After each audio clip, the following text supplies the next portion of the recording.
Mix സ്പൈസസിൻ്റെ പുതിയൊരു വ്ലോഗിലേക്ക് എല്ലാ കൂട്ടുകാർക്കും സ്വാഗതം. നമ്മളിന്നിവിടെ തയ്യാറാക്കാൻ പോകുന്നത് ഗരം മസാലയാണ്. നമുക്ക് എങ്ങനെയാണ് വീട്ടിൽ തന്നെ ഗരം മസാല പൊടിച്ചെടുക്കുന്നതെന്ന് നോക്കാം. ഇവിടെ ഒരു 1/2 കപ്പ് പെരിഞ്ജീരകമാണ് എടുത്തേക്കുന്നത്. പിന്നെ 1/4 കപ്പാണ് ബാക്കി എല്ലാ ഇൻഗ്രീഡിയൻസും നമ്മൾ എടുത്തേക്കുന്നത്.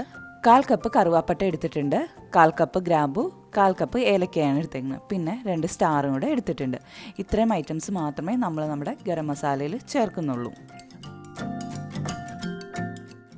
നമുക്ക് നമ്മുടെ പാനിലേക്ക് നമ്മുടെ ഇൻഗ്രീഡിയൻസ് എല്ലാം ഇട്ട് കൊടുത്ത് ചെറുതായിട്ടൊന്ന് ചൂടാക്കി എടുത്താൽ മാത്രം മതിയാകും.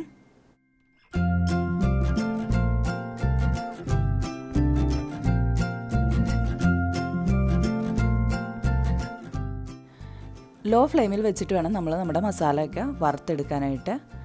നമ്മുടെ ഈ പെരിഞ്ജീരകം പൊട്ടി തുടങ്ങുമ്പോഴേക്കും നമുക്കിത് നമ്മുടെ സ്റ്റൗവിൽ നിന്നും മാറ്റാവുന്നതാണ്.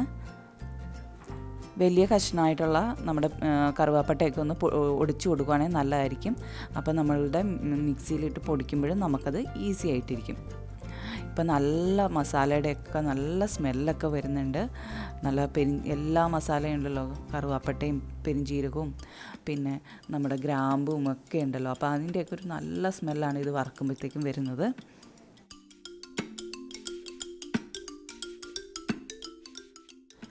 ഇപ്പം നമ്മുടെ മസാലയിൽ പെരിഞ്ജീരകമൊക്കെ ഒന്ന് പൊട്ടി തുടങ്ങിയിട്ടുണ്ട്. നമുക്കിനി ഗ്യാസ് ഓഫ് ചെയ്തിട്ട് ഇത് വേറൊരു പാത്രത്തിലേക്ക് മാറ്റാം. കാരണം നമ്മുടെ ഈ ചൂടുള്ള പാത്രത്തിൽ തന്നെ ഇരിക്കുമ്പം നമ്മുടെ പെരിഞ്ജീരകമൊക്കെ കരിഞ്ഞു പോകാനുള്ള ചാൻസ് ഉണ്ട്. അത് കാരണമാണ് ഞാൻ പറഞ്ഞത് ഇതൊക്കെ വേറൊരു പാത്രത്തിലേക്ക് മാറ്റണമെന്ന്. ഇപ്പം നമ്മുടെ മസാലയൊക്കെ നന്നായിട്ട് തണുത്തിട്ടുണ്ട്. നമുക്കിനി ഇത് പൊടിച്ചെടുക്കാം. മിക്സിയുടെ ചെറിയ ജാറിലിട്ട് വേണം നമ്മളിത് പൊടിച്ചെടുക്കാനായിട്ട്. അപ്പം നല്ല നൈസായിട്ട് നമുക്ക് പൊടിഞ്ഞ് കിട്ടും ഇത്.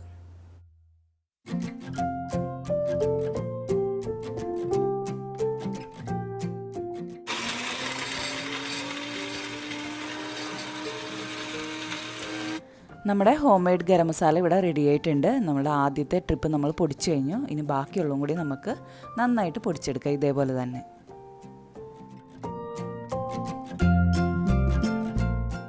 അപ്പം നമ്മുടെ ഗരം മസാല ഇവിടെ റെഡി ആയിട്ടുണ്ട്. അപ്പം എല്ലാവരും ഇത് ട്രൈ ചെയ്ത് നോക്കണം മറക്കാണ്ട്. നമ്മുടെ വീട്ടിൽ തന്നെ നമുക്ക് സാധനങ്ങൾ ഉപയോഗിച്ച് വറുത്ത് നമുക്ക് പൊടിച്ച് വെക്കാം. ഞാൻ എൻ്റെ വീട്ടിൽ ഇത് തന്നെയാണ് യൂസ് ചെയ്യുന്നത്. ഈ ഒരു ഗരം മസാലയാണ് യൂസ് ചെയ്യുന്നത്. പുറത്തുനിന്നൊന്നും വാങ്ങലൊന്നുമില്ല. എന്നിട്ട് നമുക്കിതൊരു ബോട്ടിലിനകത്തിട്ട് സൂക്ഷിക്കണം. പൊടിച്ച ഉടനെ ആ ചെറിയ ചൂടൊക്കെ ഉണ്ടാവുമല്ലോ നമ്മൾ മിക്സിയിലിട്ട് പൊടിക്കുമ്പോൾ, ആ ചൂടൊക്കെ മാറിയ ശേഷം തന്നെ നമ്മളൊരു ബോട്ടിലിട്ട് അടച്ച് സൂക്ഷിക്കണം. അപ്പോൾ അതിൻ്റെ ആ മണമൊന്നും പോകില്ല. നല്ല കറികൾക്കൊക്കെ ഇട്ട് കഴിയുമ്പോൾ നല്ല സ്മെല്ലാണ്.